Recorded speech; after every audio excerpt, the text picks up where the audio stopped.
Welcome to this tutorial. In this video, I am going to show you how to make a fireball shooter in augmented reality using Manomotion SDK Community Edition for Android in Unity. By the end of this video, you will be able to shoot some fireballs like this.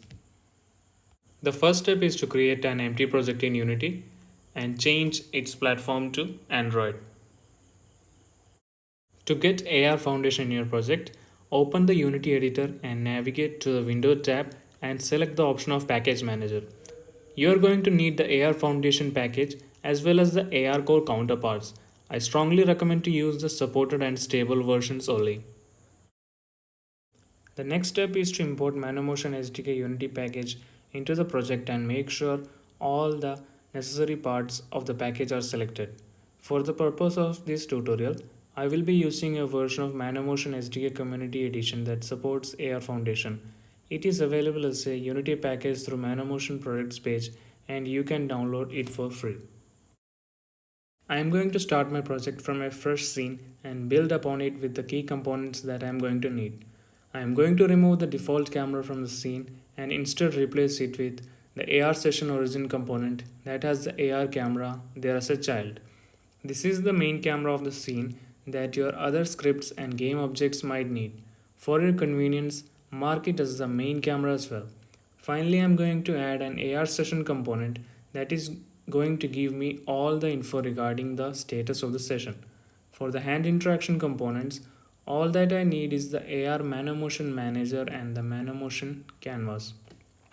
In today's tutorial, we are going to use Manomotion Trigger Gesture to spawn instances of a prefab to our scene.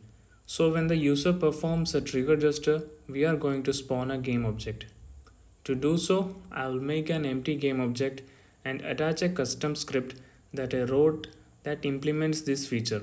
I named this script Interaction Holder since it is the main functionality that implements. With this in place, I am using a game object variable where I will place the object that I am going to spawn every time I perform the release gesture. As a matter of fact, for this specific video, I have created a prefab out of sphere primitive and named it bullet. With my prefab ready, I can now return to my script and start receiving hand information from Manomotion. To do that, I am accessing the Manomotion Manager instance and retrieving the hand info at every frame. We want to be able to spawn a prefab every time we perform the trigger gesture, so what I am going to do next is to get the currently detected Mano class is of trigger gesture to check if it's of type release hand gesture. When the trigger gesture is detected, I am going to instantiate an instance of the prefab and set its transform position to the palm center of hand. As with all of the interactions so far, I am going to get the hand information by accessing the Manomotion Manager instance. I have decided to make this interaction point follow my palm when I have my hand in the Mano class trigger gesture. To achieve this, I am going to be checking what is the currently detected Mano class on each frame and specifically if it's of type trigger gesture.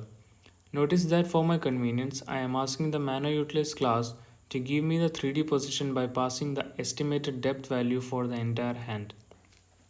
For our prefab to behave like a fireball, we need to get physics through rigid body. Attach a rigid body component to prefab and uncheck use gravity. Here we have added some force through add force method to a prefab to behave like a fireball with force mode dot velocity change in the direction camera is facing. Also, we are getting audio source component to our prefab to be able to play audio in prefab's current position. I have also attached a custom script named timed object destructor to our prefab which will destroy it after some seconds. In my case, it's 2 seconds. Now, add particle effect to our prefab as a child of it. Then turn off mesh renderer of prefab. Here I am using Unity's free particle effects from Asset Store. I have attached link in the description below. I have changed some values to look more realistic like a fireball. The script Manomotion setup has already set the requirements for the camera, file system as well as the project package name. To compile my project, I am going to choose the platform of my choice, Android, and let the default settings of the project be as they are. That was it for this tutorial. I hope you find it informational, and if you encountered any issue, feel free to write in comment sections. Consider subscribing to my channel if you enjoyed this tutorial and for more tutorials. Thanks for watching.